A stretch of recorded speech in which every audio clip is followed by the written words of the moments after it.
दोस्तों ये स्टोरी का 80 भाग है। अगर आपने इस स्टोरी के पिछले वाले भाग नहीं देखे तो मैंने प्लेलिस्ट में मेंशन कर दिया, आप जरूर जाकर के चेकआउट करें।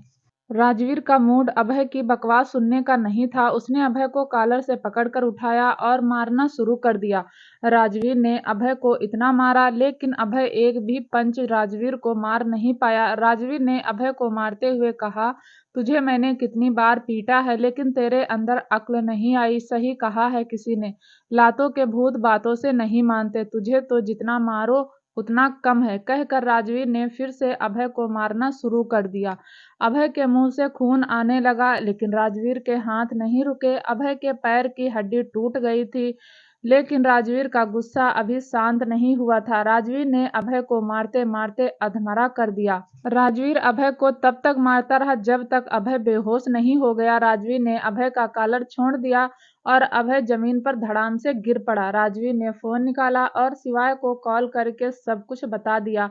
करीब 1 घंटे बाद शिवाय भी वहां आ गया। शिवाय ने अभय की हालत देखी और फिर राजवीर को देखा जो रूही के पास बैठा हुआ उसके हाथों को रब कर रहा था। शिवाय ने यह नजारा देखा तो समझते देर नहीं लगी कि यहाँ क्या हुआ होगा। शिवाय ने राजवीर से पूछा, रूही ठीक है? राजवीर बोला, पता नहीं, साले कॉल किया है लेकिन डॉक्टर अभी तक नहीं आया। शिवाय ने कहा, अब इसका क्या करें? राजवीर बोला, साले को जान से मार दो।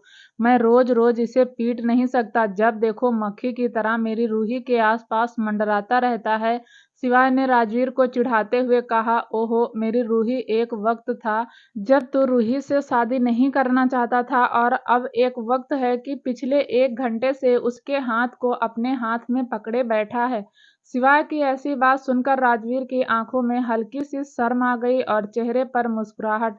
शिवाय ने फोन करके 3-4 बॉडीगार्ड को बुलाया और अभय को दिखाते हुए कहा, इसे अस्पताल में ले जाकर एडमिट करवा दो और इसकी किडनी और एक पैर कटवा दो। इसे अपाहिज बना दो और अगर इतना नहीं कर सकते तो जान से मार दो, लेकिन इसे ऐसा कर दो कि आज के बाद या रघुवंशी मेंशन की तरफ आंख उठाकर भी ना देखे। वह बॉडीगार्ड अभय को लेकर वहां से चले गए। बॉडीगार्ड के जाते ही राजवीर ने फोन निकालकर डॉक्टर को कॉल किया लेकिन इस बार डॉक्टर ने फोन रिसीव नहीं किया। शिवाय बोला, क्या हुआ? राजवीर ने कहा, यार 1 घंटे पहले फोन किया था तब तो कह रहा था 1 घंटे में आ जाऊंगा लेकिन अभी तक नहीं आया। शिवाय ने कहा, सीनियर इसे उठाकर घर चलते हैं, डॉक्टर घर पर आ जाएगा। राजवीर ने हाँ में गर्दन हिला दी और अगले ही पल उसने रूही को गोद में उठा लिया और फिर उसे लेकर रिजॉर्ट से बाहर आ गया।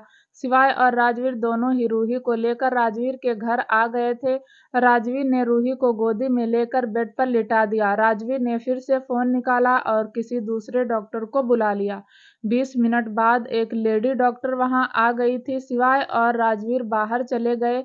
वह लेडी डॉक्टर रूही का चेकअप करने लगी। चेकअप करने के बाद वह बाहर आई तो शिवाय और राजवीर दोनों ही उसे सवाल भरी नजरों से देख रहे थे। वह लेडी डॉक्टर बोली, देखिए इसमें घबराने की कोई बात नहीं है, सुबह तक इन्हें होश आ जाएगा। उस लेडी डॉक्टर ने एक पेपर राजवीर की तरफ बढ़ाते हुए कहा, सुबह जब यह होश में आएंगी तो खाना खिलाने के बाद मेडिसिन दे देना, ठीक हो जाएंगी। उन्हें बॉडी में थोड़ा पेन होगा लेकिन धीरे धीरे वह पेन भी चला जाएगा। राजवीर ने हाँ में गर्दन हिला दी। वह लेडी डॉक्टर बाहर की तरफ जाने लगी, फिर कुछ सोचकर रुक गई और वापस आकर राजवीर से बोली, प्लीज उन्हें कुछ कंफर्टेबल कपड़े पहना दीजिए ताकि उनकी बॉडी को रिलैक्स मिले। राजवीर ने अपना सलाइवा गटकते हुए कहा, डॉक्टर सर प्लीज आप रूही के कपड़े चेंज कर दो। यह सुनकर उस लेडी डॉक्टर के साथ साथ शिवाय की आंखें भी हैरानी से फैल गई। उस लेडी डॉक्टर ने कहा, आप उनके क्या लगते हैं? राजवीर अपना सलाइवा गटकते हुए बोला, जी मैं उनका हस्बैंड हूँ। अब तो उस लेडी डॉक्टर को और ज्यादा हैरानी हुई। वह डॉक्टर बोली, तो फिर आप खुद क्यों नहीं करते? मैं डॉक्टर हूँ, नर्स नहीं, जो आपकी वाइफ के कपड़े चेंज करूंगी। आपको खुद करने चाहिए। राजवीर कुछ बोलता उससे पहले ही शिवाय ने उस लेडी डॉक्टर को शांत करवाते हुए कहा, आप जाइए, यह कर लेगा। उस लेडी डॉक्टर ने एक बार शिवाय को ऊपर से नीचे तक देखा और फिर बोली, आप कौन हैं? लड़की के?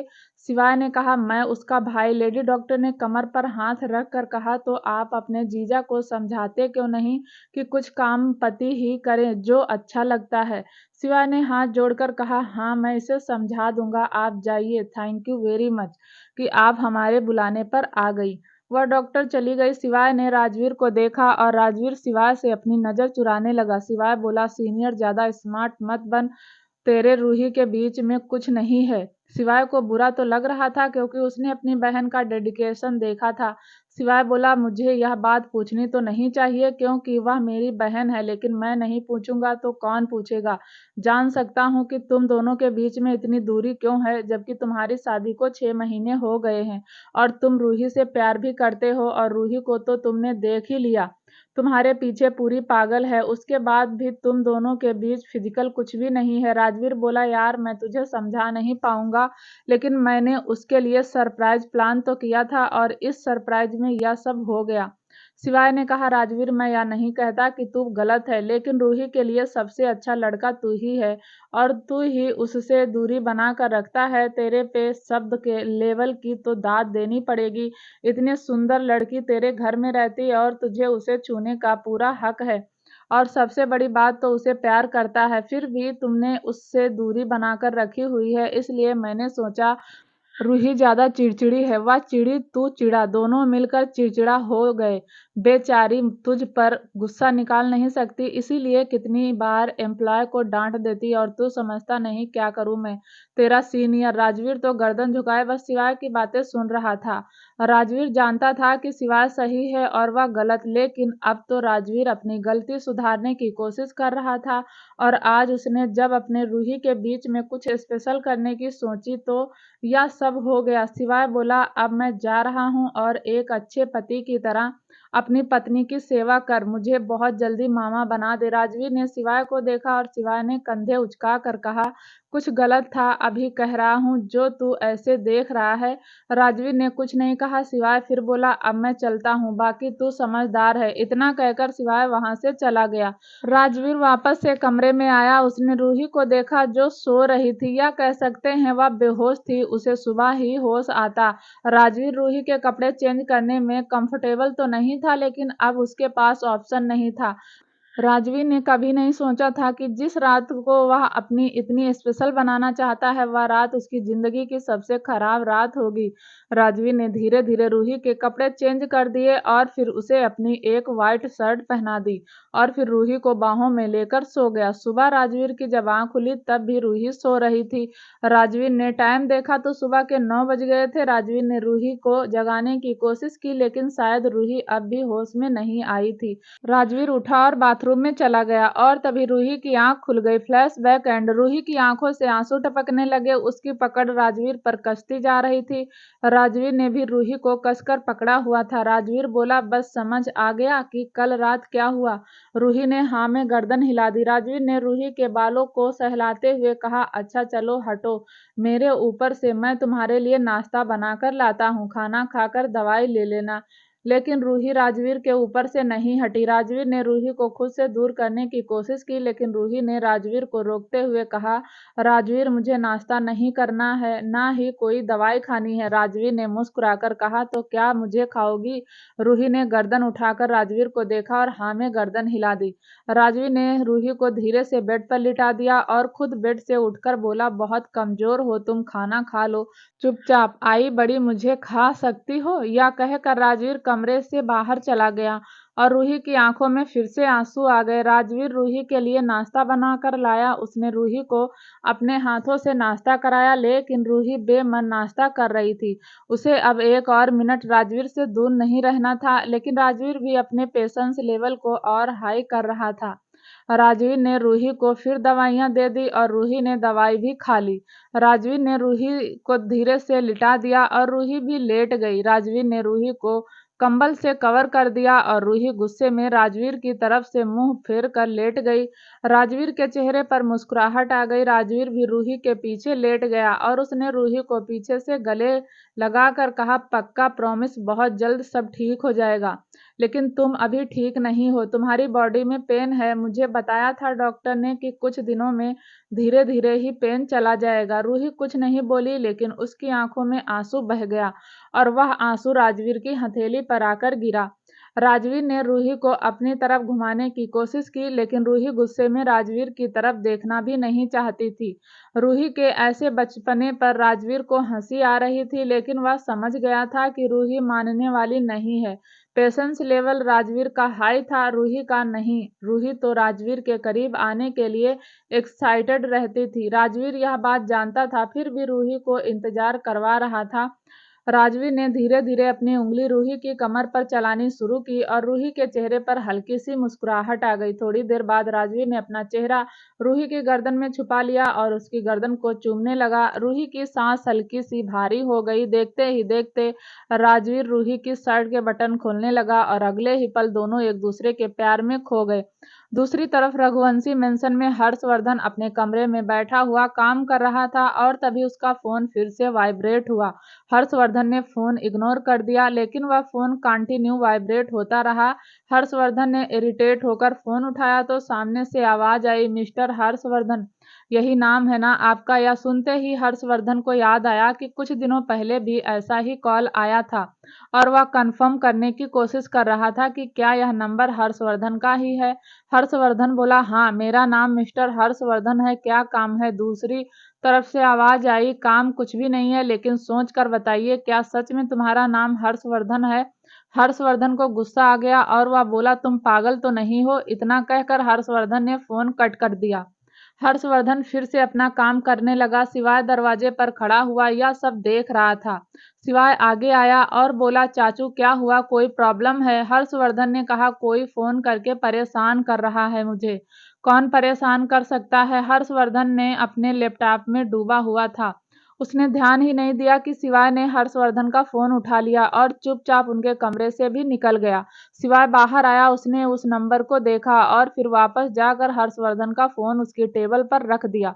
सिवाय अपने कमरे में गया और उसने किसी को कॉल करके कहा, मैं तुम्हें एक नंबर सेंड कर रहा हूँ, इस नंबर से चाचू को कॉल आ रहे हैं और चाचू इरिटेट हो रहे हैं, मुझे पता करके बताओ यह कौन है और चाचू को कॉल क्यों कर रहा है। दूसरी तरफ से आवाज आई, जी सर, हम देखते हैं।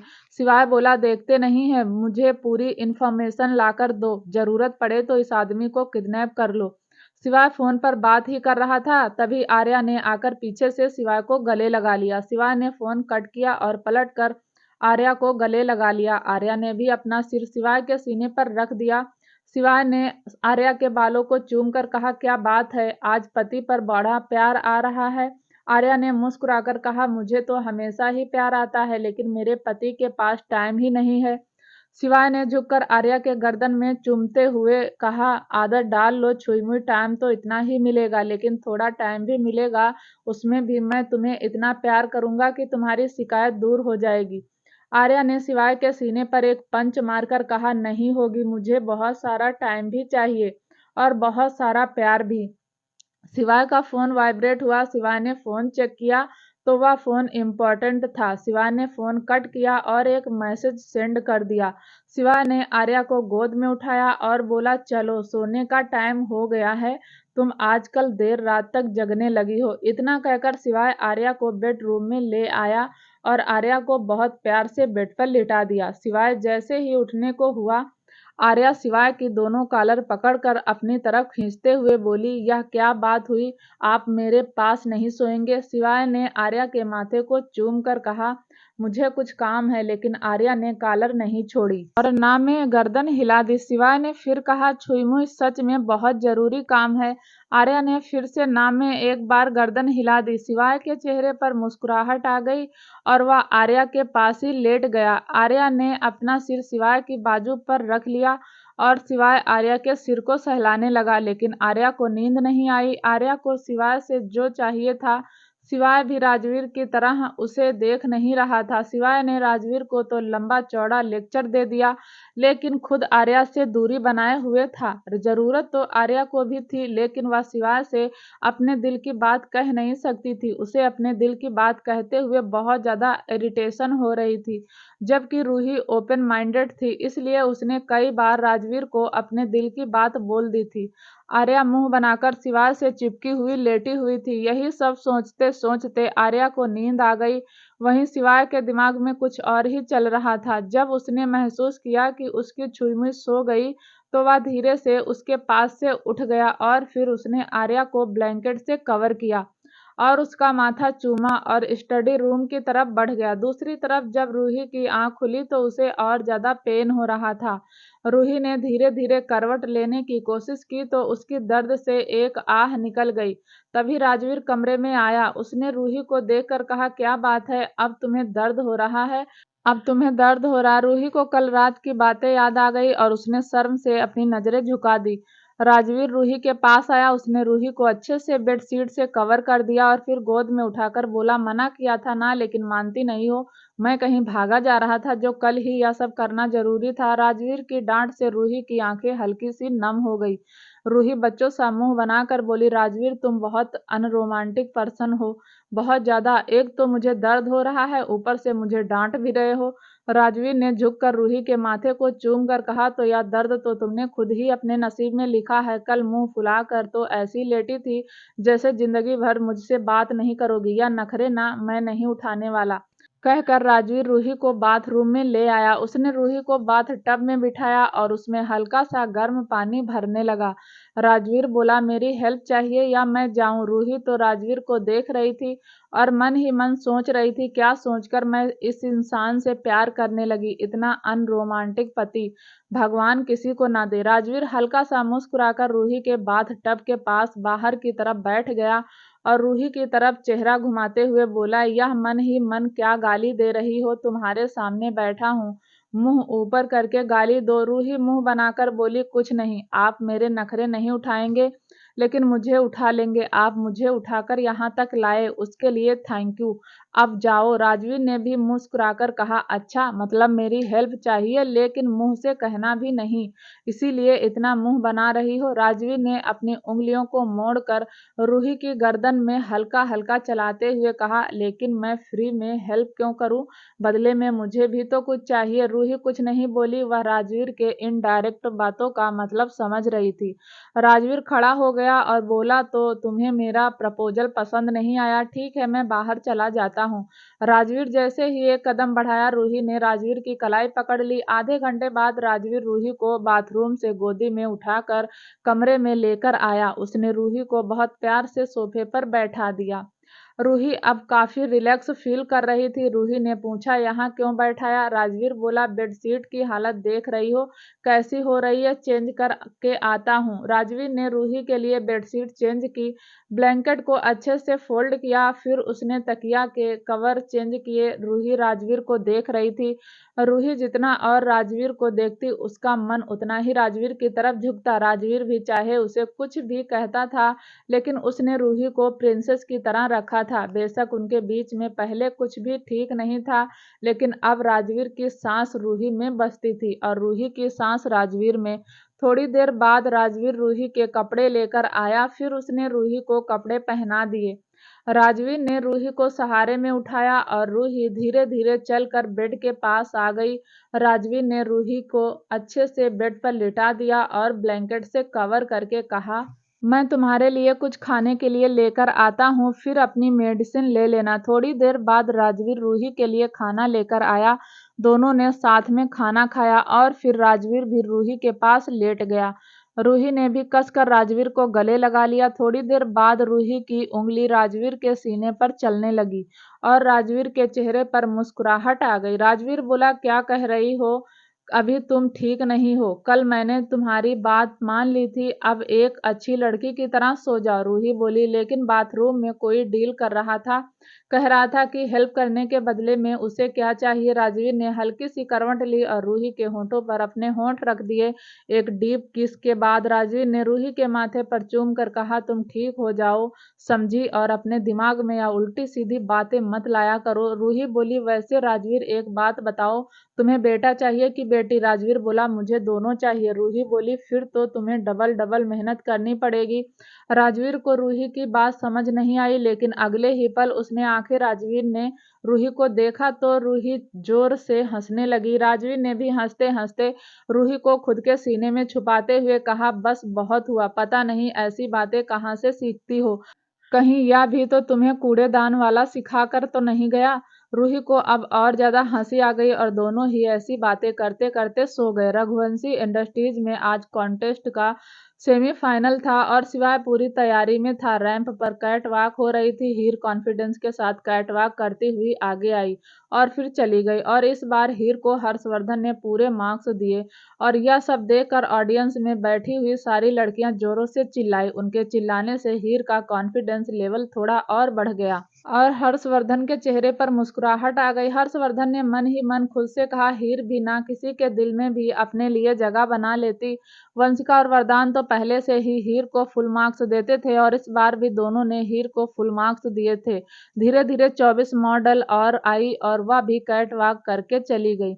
सेमीफाइनल था इसीलिए गिनी चुनी 67 मॉडल रह गई थी। आखिर में नैना कपूर कैट वॉक करती हुई आई। उसे देखकर ऑडियंस क्लैपिंग करने लगी। नैना कपूर अच्छी लग रही थी लेकिन उसके मार्क्स हीर से कम थे। नैना कपूर जैसे ही कैट वॉक करती हुई वापस जाने लगी, उसके सामने भी एक बड़ी सी स्क्रीन पर एक वीडियो चल रही थी। जैसे जैसे वह वीडियो चल रही थी वैसे वैसे नैना कपूर का गुस्सा बढ़ता जा रहा था। उस वीडियो में नैना कपूर सरफराज के साथ इंटीमेट हो रही थी। नैना कपूर का चेहरा ही दिखाई दे रहा था, बाकी सारी वीडियो ब्लर थी। सारी ऑडियंस वीडियो को देख रही थी। नैना कपूर ने गुस्से में शिवाय को देखा और शिवाय ने अपनी आईब्रो उचका दी, जैसे कहना चाहता हो कि मैंने कहा था ना, एक क्लिप तुमने दिखाई और एक क्लिप मैं दिखाऊंगा। थोड़ी देर बाद वह क्लिप खत्म हो गई और एक क्लिप चली जिसमें नैना कपूर डॉक्टर से अबॉर्शन की बात कह रही थी। नैना कपूर का गुस्सा अब लगभग फटने को हो गया। वह सुलगती हुई आंखों से शिवाय को देख रही थी और सिवाय मुस्कुराकर नैना कपूर को। थोड़ी देर में अबॉर्शन वाली वीडियो खत्म हुई और एक और वीडियो शुरू हुई। उस वीडियो में नैना किसी डॉक्टर को सेटिस्फाई करने की कोशिश कर रही थी। नैना कपूर और उस डॉक्टर का चेहरा साफ दिखाई नहीं दे रहा था। तीनों वीडियो देखने के बाद नैना कपूर की आंखों में गुस्से से आंसू आने लगे, लेकिन अक्कड़ अभी भी कम नहीं हुई। नैना कपूर वापस जाने लगी तो उसके कानों में भी किसी की आवाज आई, जो औरत अपने बच्चे को मार सकती है वह तो कुछ भी कर सकती है। नैना कपूर और ज्यादा गुस्सा आने लगा। तभी उसके कानों में एक और आवाज आई, नैना कपूर का कुछ नहीं कर सकते। हमने तो सुना था कि यह बहुत अच्छी मॉडल है, लेकिन अब पता चला कि यह मॉडल बनी कैसे। ऐसे ना जाने कितने ही ताने नैना कपूर को लग चुके थे। नैना कपूर गुस्से में वहां से और सीधा अपने कमरे में आई। उसने जाकर सबसे पहले सामने रखे मिरर पर एक 100 पीस उठाकर मारा और उस मिरर के टुकड़े हो गए। नैना कपूर जोरों से चिल्लाकर बोली, सिवाय रघुवंशी, तुम्हें तो मैं छोड़ूंगी नहीं। तुम्हें तो मैं ऐसा दर्द दूंगी जिसे तुम जिंदगी भर नहीं मिटा पाओगे। थोड़ी देर में सेमीफाइनल का रिजल्ट डिक्लेयर हो गया। हीर, नैना कपूर और बाकी 2 मॉडल सिलेक्ट हो गई थी। नैना कपूर को कोई सिलेक्ट नहीं करना चाहता था, लेकिन सिवाय को अभी नैना कपूर की और बेइज्जती करनी थी, इसलिए उसने नैना कपूर को सिलेक्ट कर दिया। नैना जितना गुस्सा कर रही थी उसने किया। फिर उसने सरफराज को कॉल करके कहा, सरफराज तुम क्या वही रहोगे, इंडिया वापस नहीं आओगे? सरफराज बोला, आऊंगा, लेकिन सिवाय रघुवंशी ने मेरा पैर तोड़ दिया। मुझे ट्रीटमेंट कराने में टाइम लग रहा है, लेकिन जिस दिन मेरा पैर ठीक हुआ उसी दिन मैं वापस आऊंगा और उस सिवाय रघुवंशी के साथ वरदान सिंह रजावत को भी जान से मार दूंगा। नैना कपूर बोली, तुम जानते भी हो तुम्हारी एब्सेंट में यहाँ क्या हो गया। फिर उसने सरफराज को वीडियो वाली बात सारी बातें बता दी। यह सुनकर सरफराज बोला, तुम इतनी सी बात से डर गई, क्या गलत दिखाया सिवाय ने? मेरा तुम्हारा अफेयर तो है ही ना। यह सुनकर नैना कपूर ने दांत पीसते हुए कहा, सरफराज अपनी औकात में रहो, मैं कोई तुम्हारी पत्नी नहीं हूँ जिससे तुम ऐसी बातें कर रहे हो। तुम्हें और मुझे दोनों को फिजिकल नीड होती है तो हम मिलते हैं, लेकिन अब मेरी इज्जत का जनाजा उस सिवाय ने निकाल दिया। जितनी जल्दी हो सके इंडिया आओ।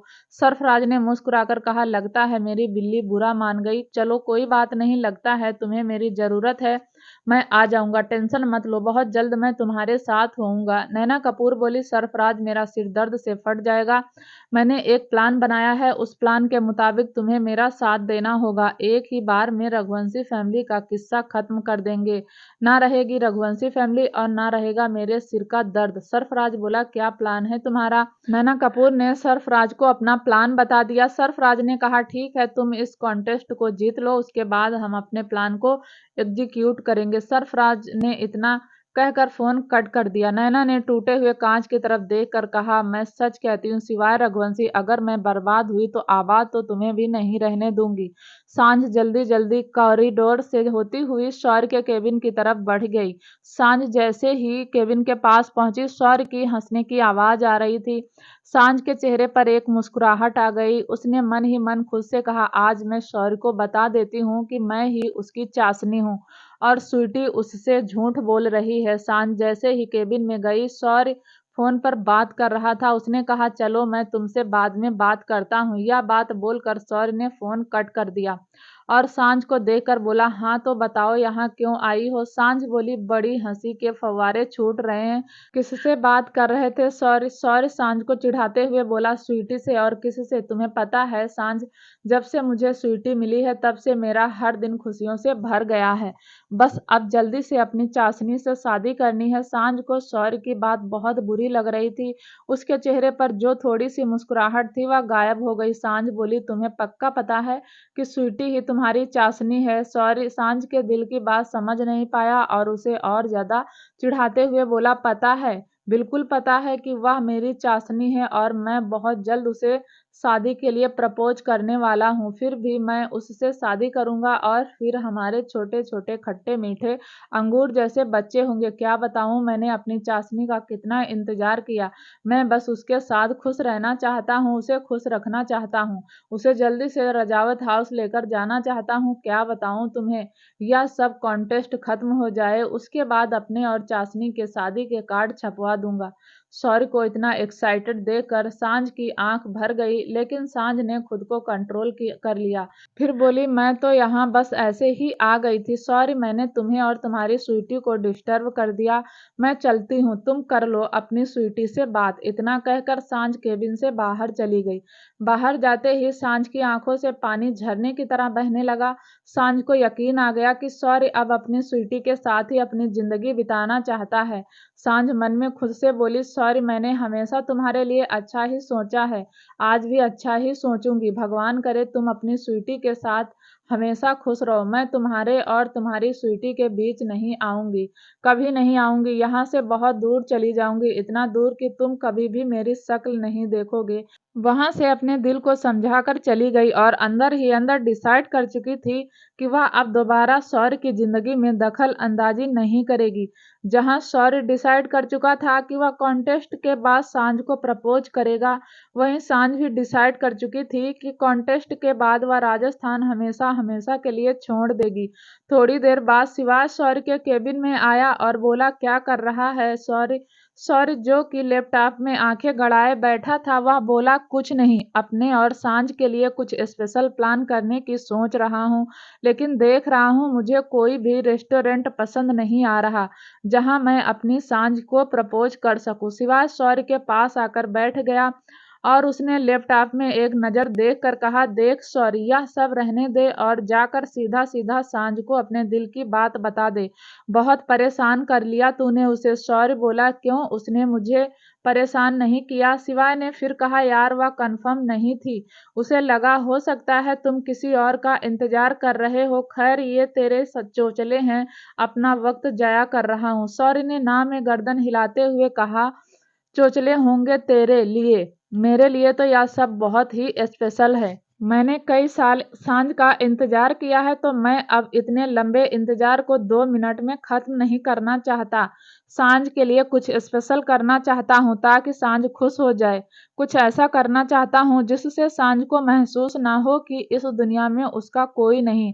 मैं अकेला ही अपनी सांझ को इतनी खुशियाँ देना चाहता हूँ जितना उसने कभी सोचा नहीं होगा। शिवाय ने अपनी हथेली अपने माथे पर मार कर कहा, सॉरी, तुझे पता है राजवीर भी ऐसे ही एक सरप्राइज रूही के लिए प्लान करने वाला था और वहां गुड़ गोबर हो गया। मैं नहीं चाहता तेरा प्लान भी गुड़ गोबर हो जाए, इसलिए जाकर पहले उसे अपने दिल की बात बोल दे, उसके बाद उसके लिए जी भर कर सरप्राइज प्लान करना। सॉरी मुंह बनाकर बोला शिवाय, यार तू खुद भी अनरोमांटिक है और मुझे भी बना रहा है। मैं ऐसे प्रपोज नहीं करूंगा, मुझे तो बिल्कुल फिल्मी स्टाइल में अपनी सांझ को प्रपोज करना है। मुझे तो यकीन नहीं आता कि आर्या को तुझसे प्यार हो गया। बेचारी अभी प्यार में है ना, तो उसे सब कुछ अच्छा लग रहा है। धीरे धीरे तेरी असलियत बाहर आएगी, तब उसे पता चलेगा कि तू दुनिया का सबसे बोर इंसान है। सिवाय हैरानी से शौर्य को देख रहा था। शौर्य बोला, ऐसे क्या देख रहा है, सच तो कह रहा हूँ। तूने कभी आर्या को टाइम दिया, कभी आर्या को बाहर लेकर गया, कभी आर्या के लिए कुछ स्पेशल किया? तो तुझे कैसे पता होगा कि लड़कियों को क्या चाहिए? बता रहा हूँ, सिवाय सुधर जाओ, वरना सच कहता हूँ आर्या एक बार फैल गई तो तुझे उसे संभालने में बहुत वक्त लगेगा। इसलिए टाइम टाइम पर आर्या को छोटे मोटे सरप्राइज देता रहा कर। सिवाय को शौर्य की बात सही लग रही थी। आखिर उसने आर्या को प्यार तो बहुत किया, लेकिन अभी जताया नहीं। सिवाय कुछ नहीं बोला और वहां से चला गया। शौर्य फिर से लैपटॉप में बिजी हो गया। दूसरी तरफ पैंथर अपने केबिन में बैठा था और पूर्वी उसकी गोदी में बैठी हुई थी। पैंथर ने अपना चेहरा पूर्वी की गर्दन में छुपाया हुआ था। पूर्वी भी पैंथर की गोद में ऐसे बैठी थी जैसे वह हमेशा से वही रहना चाहती हो। पूर्वी ने धीरे से पूछा, पैंथर हम शादी कब करेंगे? पैंथर तो आंखें बंद किए बस पूर्वी की खुशबू को महसूस कर रहा था। पैंथर बोला, बस यह कॉन्टेस्ट खत्म हो जाए, उसके बाद चाचू से हमारी शादी की बात कर लूंगा। तुम्हें शादी की इतनी जल्दी क्यों है? पूर्वी ने अपनी पकड़ कसते हुए कहा, क्योंकि मुझे हमेशा तुम्हारे पास रहना, तुम्हारे करीब आना है। पैंथर ने इस बात का कुछ अलग ही मतलब निकाल लिया और वह पूर्वी के गाल पर किस करके बोला, तो उसके लिए शादी करने की क्या जरूरत है? चलो तुम्हें आज ही रघुवंशी मेंशन उठाकर ले चलता हूँ। साथ में रहेंगे, साथ में सोएंगे, तुम्हारे अरमान जो उमड़ कर बाहर आ रहे हैं उसे पूरे करेंगे। यह सुनते ही पूर्वी की आंखें हैरानी से फैल गई। पूर्वी ने गुस्से में पैंथर को देखा और उसके सीने पर एक पंच मार कर बोली, मेरे कहने का मतलब वह नहीं था। मेरे कहने का मतलब यह था कि जल्दी से मुझसे शादी कर, ताकि तुम दोबारा मुझे छोड़कर ना चले जाओ, क्योंकि एक बार छोड़कर चले गए थे तो मैंने खुद को संभाल लिया। इस बार जाओगे तो मर जाऊंगी। यह सुनते ही पैंथर ने पूर्वी के मुंह पर हाथ रख लिया। और ऐसे मत कहो पूर्वी, मैं कितनी बार तो तुम्हें सॉरी बोल चुका हूँ। नहीं आ रहा था समझ कि क्या करूँ। बहुत जल्द मैं चाचू से बात कर लूंगा और फिर शादी कर लेंगे। इतना कहकर पैंथर ने पूर्वी के होठों को कैप्चर कर लिया और दोनों एक दूसरे के नीचे से एहसास में खो गए। कॉन्टेस्ट का फाइनल राउंड हीर अपने कमरे में तैयार हो रही थी, लेकिन उसका मन अजीब सा हो रहा था। उसका मन बिल्कुल भी रैंप पर चलने का नहीं था। उसका मन कर रहा था कि वह सो जाए। उसकी आंखें भी भारी भारी सी हो रही थी। हीर बहुत देर से ड्रेस पहने बैठी थी, लेकिन मेकअप करने की हिम्मत ही नहीं थी। हीर का कोई मेकअप आर्टिस्ट नहीं था। हीर ने पहले राउंड में मेकअप आर्टिस्ट को हायर किया था, लेकिन हीर को उसका मेकअप अच्छा नहीं लगा। वह कुछ ज्यादा ही हीर के चेहरे पर लीपापोती कर देता था, जो हीर को बिल्कुल पसंद नहीं था। लेकिन आज हीर के अंदर हिम्मत नहीं थी कि वह खुद का मेकअप कर ले, इसलिए वह बैठी हुई थी। ऐसा लग रहा था जैसे उसके अंदर जान ही नहीं है। तभी हर्षवर्धन हीर के कमरे में आया। हीर ने जैसे ही गर्दन घुमाकर हर्षवर्धन को देखा, उसकी आंखों में आंसू आ गए। हीर चेयर से उठकर हर्षवर्धन के करीब गई और उसके गले लगकर अपने आंसू रोकने की कोशिश करने लगी। हर्षवर्धन को समझ नहीं आया कि आखिर हीर को हुआ क्या है। हर्षवर्धन को लगा शायद हीर पिछले राउंड की वजह से परेशान है। हर्षवर्धन बोला, ओ जी क्या हुआ? हीर परेशान होती हुई बोली, आज मेरा मन नहीं लग रहा, मुझे घर जाना है। हर्षवर्धन ने हीर को संभालते हुए कहा, पीहू की मम्मी, बस आज आखिरी बार खुद को संभाल लो, उसके बाद तुम्हें रघुवंशी मेंशन ले चलूंगा। हीर ने हर्षवर्धन की तरफ देखकर कहा, पीहू के डैडी कुछ भी अच्छा नहीं लग रहा, मन बहुत भारी भारी सा हो रहा है। अचानक हीर ने हर्षवर्धन के सीने पर हाथ रख कर हर्षवर्धन को धक्का देते हुए कहा, पीहू के डैडी दूर हटो, आपसे स्मेल आ रही। हीर को ऐसे देखकर हर्षवर्धन की आंखें तो हैरानी से फैल गई। उसने अपने कोट का कॉलर पकड़ा और अपने हीर को स्माइल करके देखा और बोला, पीहू की मम्मी पागल तो नहीं हो? मैं नहा कर आया हूँ और परफ्यूम भी लगाया है, और तुम कह रही हो कि स्मेल आ रही है। हीर रोने वाला मुंह बनाकर बोली, सच कहती हूँ पीहू के डैडी, आप में से स्मेल आ रही है। हीर ने इतना ही कहा था कि उसे वोमिटिंग जैसा फील हुआ और वह जल्दी से बाथरूम की तरफ भागी। हर्षवर्धन पीछे पीछे वॉशरूम में चला गया और उसने हीर की कमर को थपथपाकर उसके चेहरे को साफ करवाया और फिर उसे टॉवेल से हाथ साफ करवा कर बाहर ले आया। हीर बाहर आकर बैठ गई और लंबी लंबी सांसें लेने लगी। हर्षवर्धन ने हीर को देखकर कहा, तुम ठीक हो? कल रात क्या खाया था? हीर ने अपना सिर हर्षवर्धन के कंधे पर रख लिया और बोली, पीहू के डैडी, आई एम सॉरी, लेकिन मैं 2 दिन से कुछ भी ठीक से नहीं खा रही हूँ। कुछ भी खाने का मन नहीं कर रहा। पैरों में दर्द भी होता है। ये हील इन्हें पहनकर बहुत ज्यादा दर्द होने लगा, लेकिन पहले इतना नहीं होता था, पर अब बहुत ज्यादा होता है। यह सुनते ही हर्षवर्धन के चेहरे पर मुस्कुराहट आ गई। उसने हीर के चेहरे को अपने हाथों से भरकर कहा, हीर, क्या तुमने अपने पीरियड मिस किए? हीर ने हाँ में गर्दन हिला दी। हीर ने अपना सिर हर्षवर्धन के सीने पर रख कर कहा, लेकिन आपको कैसे पता? हर्षवर्धन ने मुस्कुराकर अपनी पकड़ हीर पर कस दी और बोला, कितने दिन हो गए? हीर रोना सा मुंह बनाकर बोली, यही करीब 14 या 15 दिन। मुझे लगता है मुझे एक बार डॉक्टर से कंसल्ट कर लेना चाहिए। हर्षवर्धन के चेहरे पर और ज्यादा मुस्कुराहट आ गई और उसने हीर के चेहरे को अपने हाथों में भरा और अगले ही पल उसके होठों पर अपने होंठ रख दिए। हीर छटपटाती रही, क्योंकि हर्षवर्धन का उसे करीब आना अच्छा नहीं लग रहा था। बहुत गंदा गंदा सा फील हो रहा था। हीर लगातार हर्षवर्धन के सीने पर मार रही थी, लेकिन हर्षवर्धन तो अपनी मनमानी करने में बिजी था। एक डीप किस के बाद हर्षवर्धन ने मुस्कुराकर हीर को देखा। हीर ने गुस्से में हर्षवर्धन को धक्का देते हुए कहा, मैंने कहा ना मेरे करीब मत आइए। आपसे स्मेल आ रही है। आप समझ क्यों नहीं रहे? मेरी तबीयत ठीक नहीं है। मैं कुछ भी अच्छा नहीं कर रही। कहकर हीर की आंखों से आंसू टपकने लगे। वह प्रेगनेंसी सिम्टम थे जिसे हीर समझ नहीं पा रही थी, और हर्षवर्धन उसने समझ लिया था। हर्षवर्धन ने हीर के गालों को अपने हाथों में भरकर अपनी नाक उसकी नाक से रगड़ कर बोला, हीर, तुम प्रेग्नेंट हो। हम पेरेंट्स बनने वाले हैं। पीहू का भाई या बहन आने वाली है।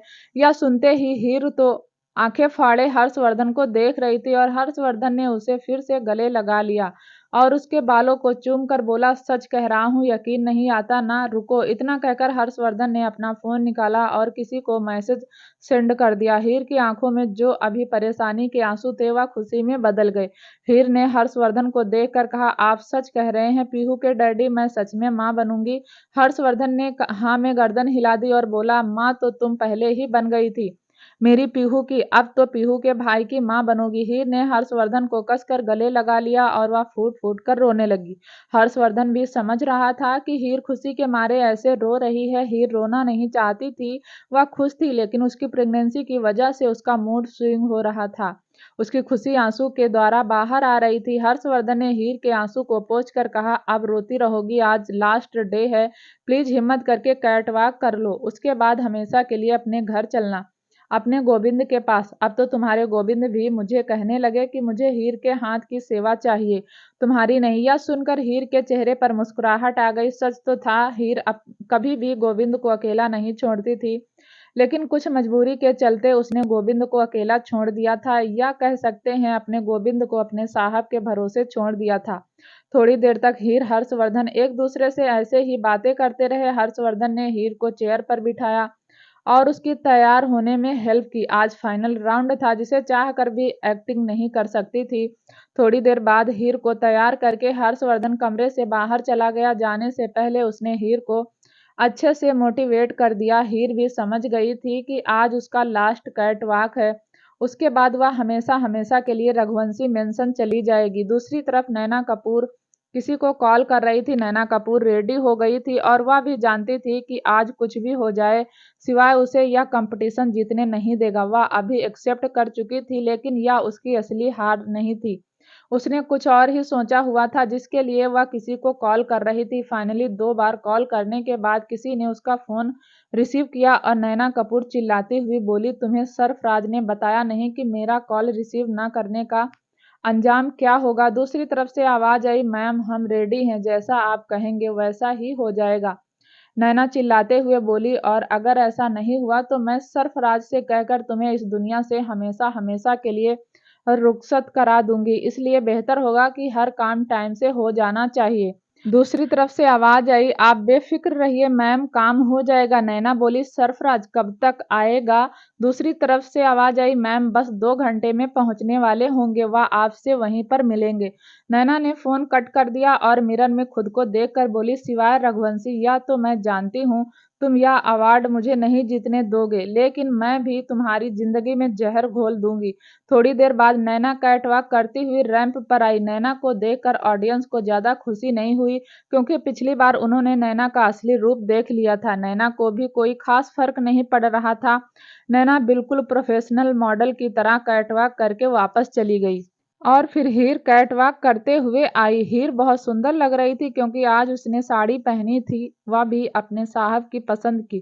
प्रेगनेंसी की वजह से हीर के चेहरे पर थोड़ा ग्लो भी आ रहा था। बेशक चेहरे पर थकावट थी, लेकिन हीर इस वक्त बहुत सुंदर लग रही थी, और कोई हर्षवर्धन की नज़र से देखता तो हीर तो मिस यूनिवर्स लग रही थी। हीर कैटवॉक कर रही थी और वंशिका ने हर्षवर्धन से धीरे से पूछा, रघुवंशी साहब, हीर प्रेग्नेंट है? यह सुनते ही हर्षवर्धन के चेहरे पर मुस्कुराहट आ गई और उसने हाँ में गर्दन हिलाते हुए कहा, लेकिन आपको कैसे पता?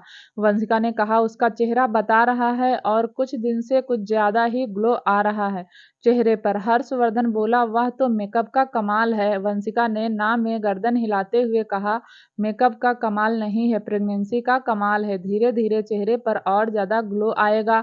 हर्षवर्धन के चेहरे पर मुस्कुराहट आ गई। वंशिका ने अपनी कोहनी वरदान को मारते हुए कहा, रजावत साहब सुनिए, एक गुड न्यूज है। वरदान ने थोड़ा सा सिर टेढ़ा करके अपना चेहरा वंशिका के कान के पास लेकर गया तो वंशिका धीरे से बोली, हीर प्रेग्नेंट है। यह सुनते ही वरदान के चेहरे पर भी मुस्कुराहट आ गई और उसने हैरानी से वंशिका को देखा और वंशिका ने पलकें झपकाई। वरदान बोला, तुम खुश हो?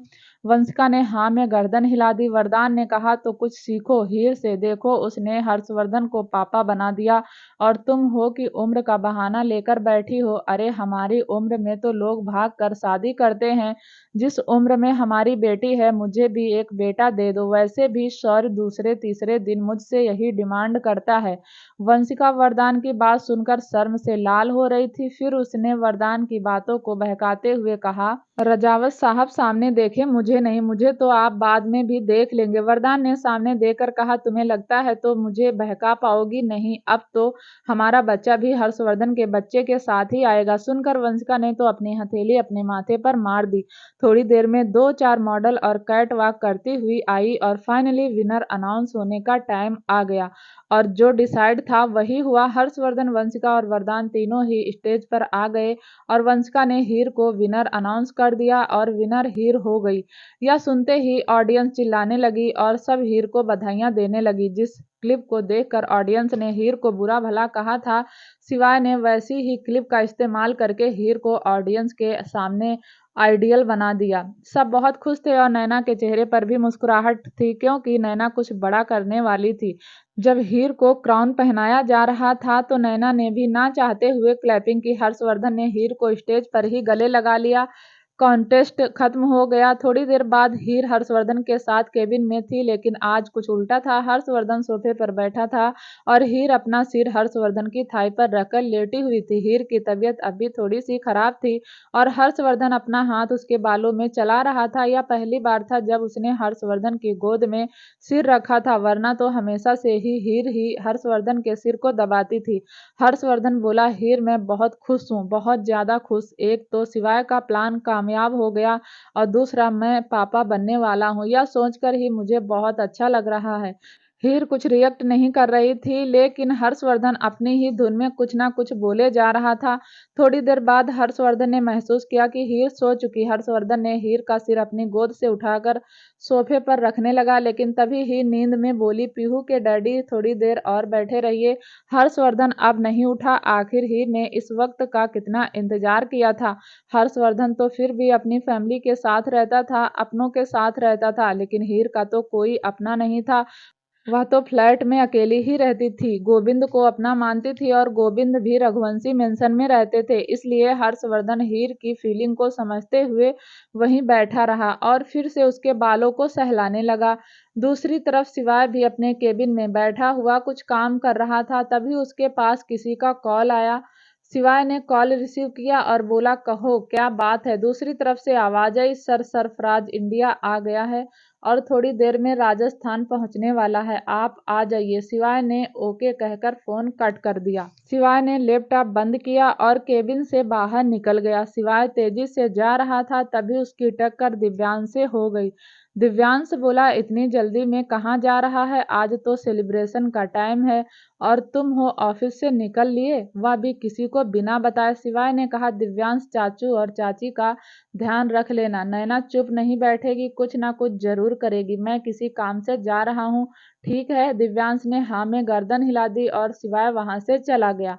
शाम हो गई। दिव्यांश ऑफिस से निकला और सीधा हर्षवर्धन के केबिन में गया, जहां हर्षवर्धन अब भी सोफे पर बैठा हुआ हीर के बालों को सहला रहा था।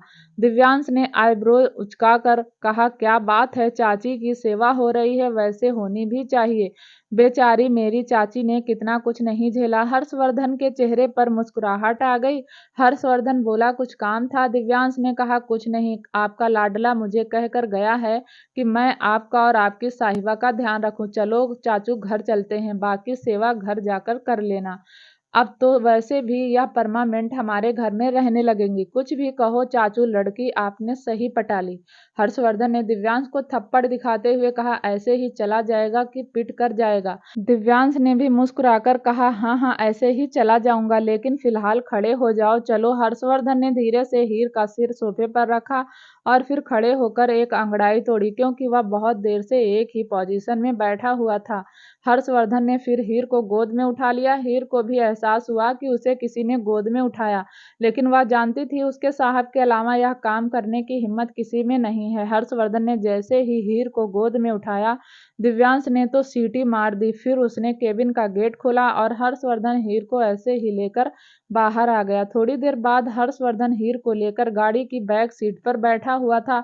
दिव्यांश आगे बैठा था और ड्राइवर गाड़ी में गियर चेंज करने वाला था। तभी दिव्यांश का फोन वाइब्रेट हुआ। दिव्यांश ने हर्षवर्धन को देखकर कहा, चाचू एक इम्पोर्टेंट मीटिंग है, मुझे लेट हो जाएगा। हर्षवर्धन ने कहा, हाँ तो ठीक है, तुम चले जाओ, ज्यादा लेट मत होना। दिव्यांश ने हाँ में गर्दन हिलाई और गाड़ी से उतर गया। थोड़ी देर में ड्राइवर गाड़ी लेकर चला गया। दूसरी तरफ आर्या कॉलेज की कैंटीन में बैठी हुई थी और तभी उसका फोन भी वाइब्रेट हुआ। आर्या ने फोन उठाया तो वह फोन सौरी का था। सौरी ने आर्या को बताया कि हीर कंपटीशन जीती है। आर्या खुश हो गई। आर्या बोली, हाँ मैं जानती हूँ, शिवाय ने बताया था कि कंपटीशन तो चाची ही जीतेंगी, या नहीं, आज चाचू चाची को परमानेंट घर ले जाएंगे। चलो भैया मैं रखती हूँ और घर जाती हूँ, चाची के लिए वेलकम की तैयारी भी तो करनी है। आर्या ने सौर्य का फोन कट कर दिया और कॉलेज से निकल गई। आर्या ने आसपास नजर घुमाई तो रजावत हाउस से गाड़ी नहीं आई थी। आर्या अपना फोन लेकर फोन करने लगी, लेकिन तभी किसी ने उसके मुंह पर हाथ रख लिया और आर्या बेहोश हो गई। दूसरी तरफ हर्षवर्धन हीर को खुद से चिपकाए हुए था। हर्षवर्धन आज इसलिए नहीं हीर के पास था कि हीर कंपटीशन जीत गई और पूरी दुनिया के सामने नैना का असली चेहरा आ गया, बल्कि इसलिए कि उसकी साहिबा हमेशा के लिए रघुवंशी मेंशन आ गई। अब वह सुबह शाम अपनी साहिबा से मिल सकता है। अब उसे किसी से छुपकर हीर से नहीं मिलना होगा। यही सब सोच सोच कर हर्षवर्धन खुश था। हर्षवर्धन ने न जाने कितनी बार हीर का माथा चूमा था। हर्षवर्धन को यकीन नहीं हो रहा था कि जब वह हीर को लेकर मेंशन आएगा तभी उसे पापा बनने की इतनी बड़ी खुशी होगी। तभी ड्राइवर ने गाड़ी का गियर चेंज किया और गाड़ी दूसरी तरफ मोड़ दी। हर्षवर्धन ने भी ध्यान नहीं दिया। थोड़ी देर बाद ड्राइवर गाड़ी को लेकर एक सुनसान सी सड़क पर चला गया। धीरे धीरे रात भी होने लगी थी। हर्षवर्धन ने गाड़ी के बाहर देख कर कहा, ड्राइवर अब तक तो मेंशन आ जाना चाहिए था, आया क्यों नहीं? ड्राइवर बोला, सर बस थोड़ी देर में आ जाएगा। हर्षवर्धन ने महसूस किया कि वह रास्ता मेंशन का नहीं है। हर्षवर्धन अलर्ट हो गया। हर्षवर्धन ने इस बार सख्ती से कहा, ड्राइवर यह रास्ता तो रघुवंशी मेंशन का नहीं है, तुम हमें कहाँ लेकर जा रहे हो? ड्राइवर बोला, सर मुझे जहाँ का आर्डर मिला है मैं वहीं लेकर जा रहा हूँ। हर्षवर्धन ने गुस्से में ड्राइवर के गले को पकड़ लिया और उसे दबाते हुए बोला, गाड़ी रोको। लेकिन ड्राइवर ने गाड़ी नहीं रोकी, बल्कि अपने एक हाथ में एक स्प्रे उठाया और हर्षवर्धन के चेहरे पर मार दिया। हर्षवर्धन वहीं कुछ ही सेकंड में बेहोश हो गया। हर्षवर्धन बेहोश हो गया, यह बात हीर को नहीं पता थी, क्योंकि वह अभी भी सो रही थी। ड्राइवर ने स्प्रे लेकर हीर के चेहरे पर भी मार दिया। हीर पहले सो रही थी और अब बेहोश हो चुकी थी। ड्राइवर ने गाड़ी रोकी और किसी को कॉल करके कहा, सर मैंने आपका काम कर दिया, दोनों गाड़ी में हैं और दोनों ही बेहोश हैं। क्या होगा आगे जानने के लिए प्लीज दोस्तों चैनल को लाइक शेयर सब्सक्राइब जरूर करें ताकि जब भी वीडियो डालें आपको नोटिफिकेशन तुरंत मिले। तब तक के लिए नमस्कार, धन्यवाद।